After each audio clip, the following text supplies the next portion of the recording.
a little bit of trapping, and we don't do too much of this in our traditional karate, but it can come in handy anytime you get in contact with the other person.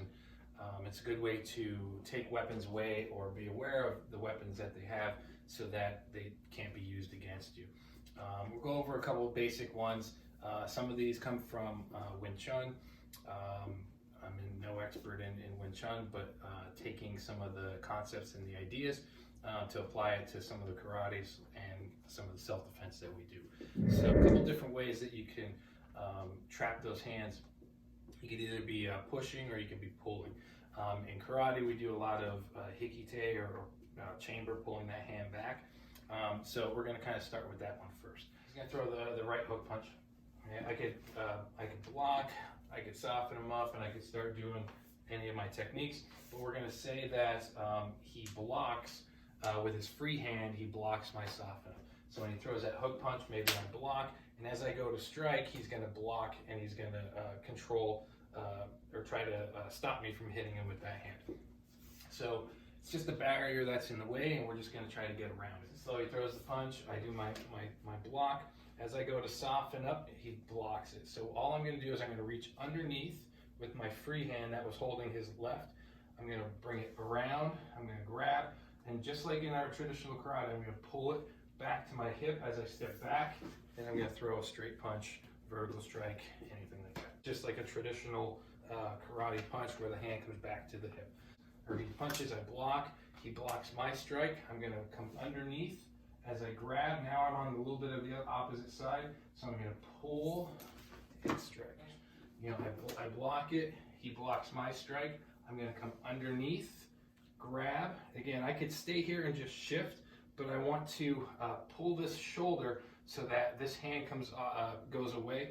If I just hold this here, he can still strike me with that other hand. So I want to pull and where it makes that shoulder disappear and it pulls him off balance. So once I grab his hand, I can pull, and I can step and I can strike. Block, he blocks, I grab, I step and I strike.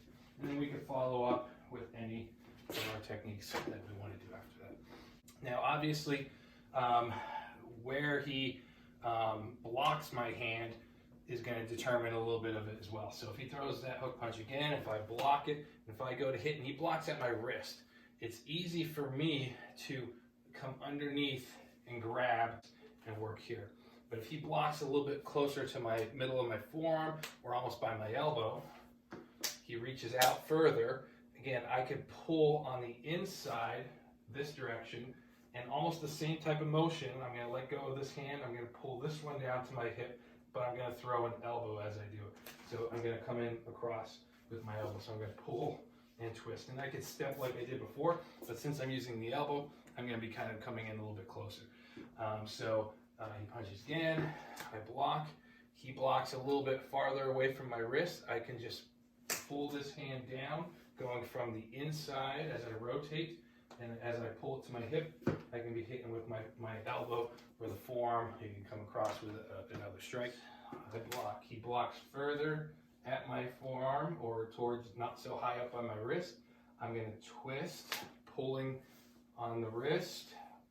As I pull in, striking again, I can come straight up with a forearm. I can come across with any strikes. I can check and hit that other shoulder. But trying to keep it to simple where it looks like the karate that we do.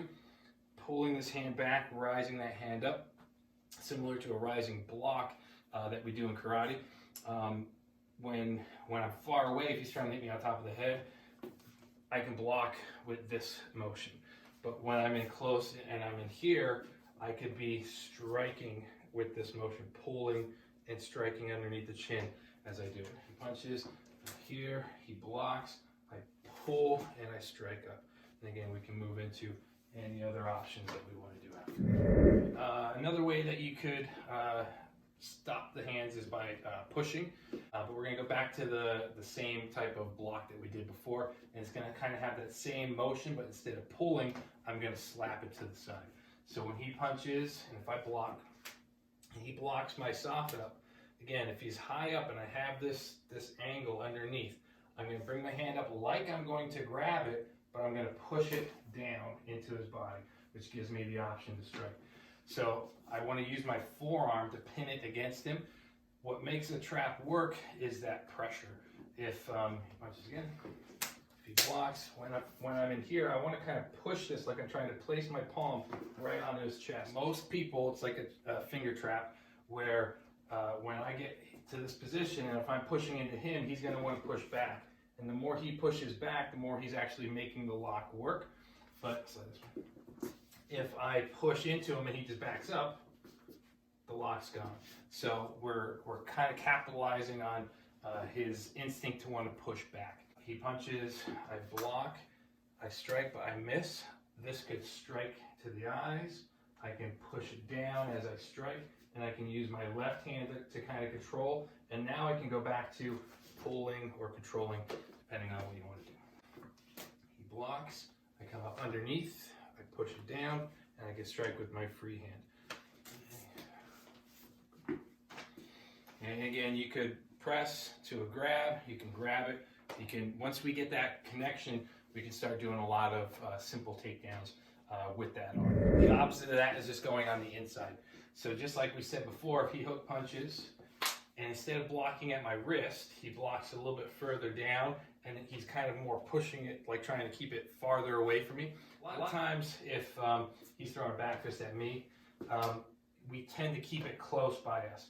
Some people who aren't trained tend to flinch and try to keep it farther away. We want to capitalize on that space.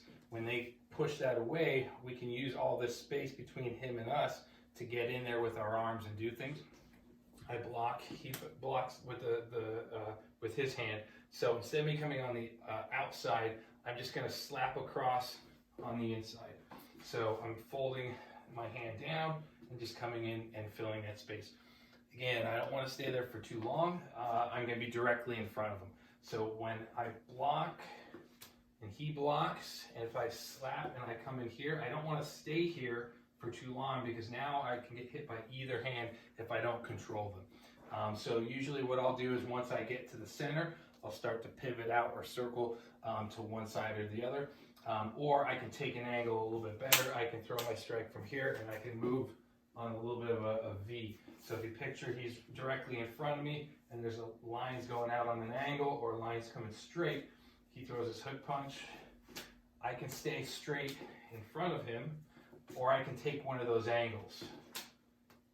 Now I'm on this angle, or now I'm on this angle. So we're using this little triangle motion to where I'm not directly staying in front of him. So he punches, I block it. He blocks my hand. I'm going to come across, trying to knock it off for a split second, and then immediately trying to throw that strike. Which again, I soften him up. He blocks. I come on the inside and I strike, and then now I can circle out and do any controlling techniques that we want. So just those couple basic ones. I'm working it off the hook punch. These could be off of anything. It's just hook punch is more common, and just the option that maybe he blocks my strike. They call this a reference point. Traditional Wing Chun, we would kind of start from this type of position. All this is either he punches me and I block, or I punch at him and he blocks, okay?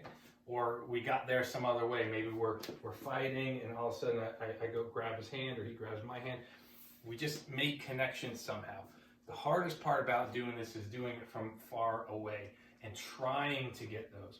So what I like to use with my trapping is to, just like we do with our regular self-defense, is we let them bring it to us. You get hit more times trying to go in and trying to do something as opposed to just reacting to the opportunities that they give you and the energy and the feel. So we're just going to review the couple basic ones. He throws the hook punch, I block, he blocks, and I can kind of come underneath, pull, and strike. He punches, I block, or he blocks.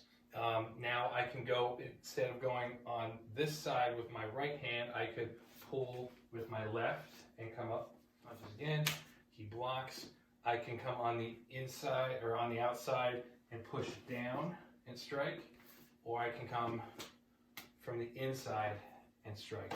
Now we're just going to do a couple takedowns that you can do once you get in there.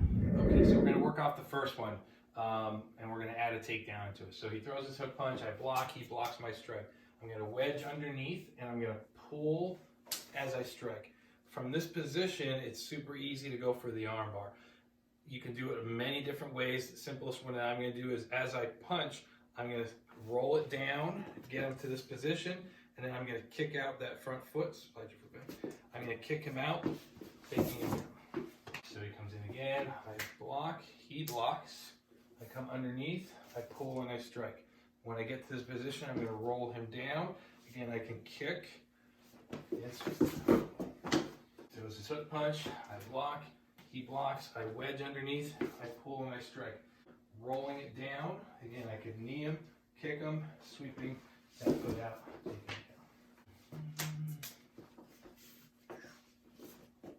down. Okay, next one is going on the inside. Throws the hook punch, I block it, he blocks, I'm going to pull as I come up with my forearm strike, or I can come around with my elbow.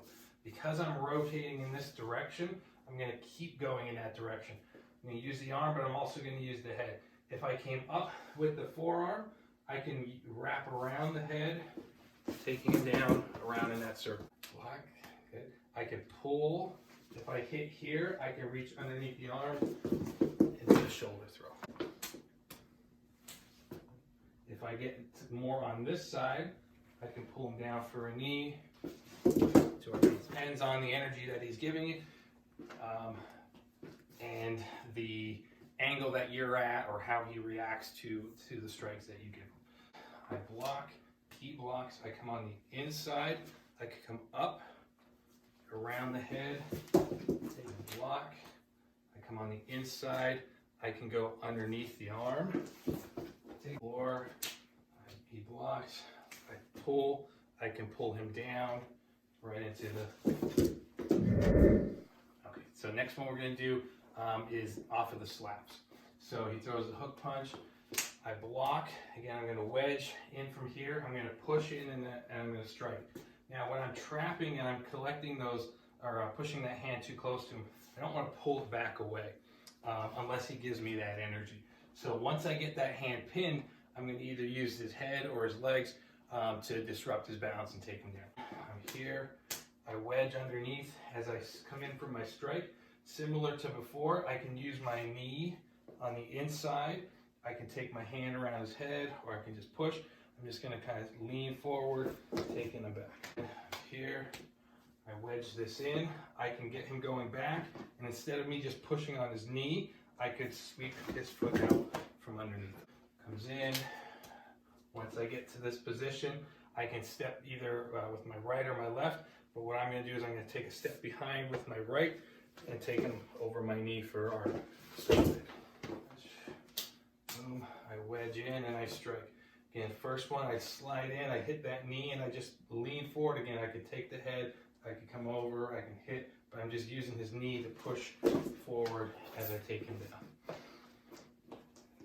Next one, boom.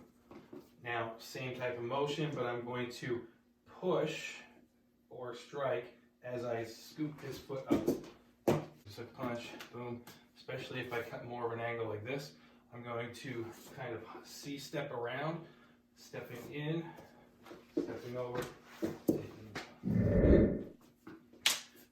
On the inside, I'm going to pull this around. I'm going to strike from here. And again, because I don't want to be here for too long, once I strike from this position, I can do all the same type of sweeps that we did before on the previous one using the legs, but because I get rid of this hand, I'm going to scoop underneath towards the elbow, and I'm just going to chop it down.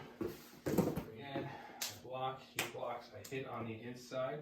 Once I can strike him with whatever I want, I'm going to just kind of underhook towards the right arm, just spin around, kneel down. Comes in, here, I block it on the inside, I strike, I can hit with whatever I want, I could knee, left hand's going to go underneath, hook in the arm.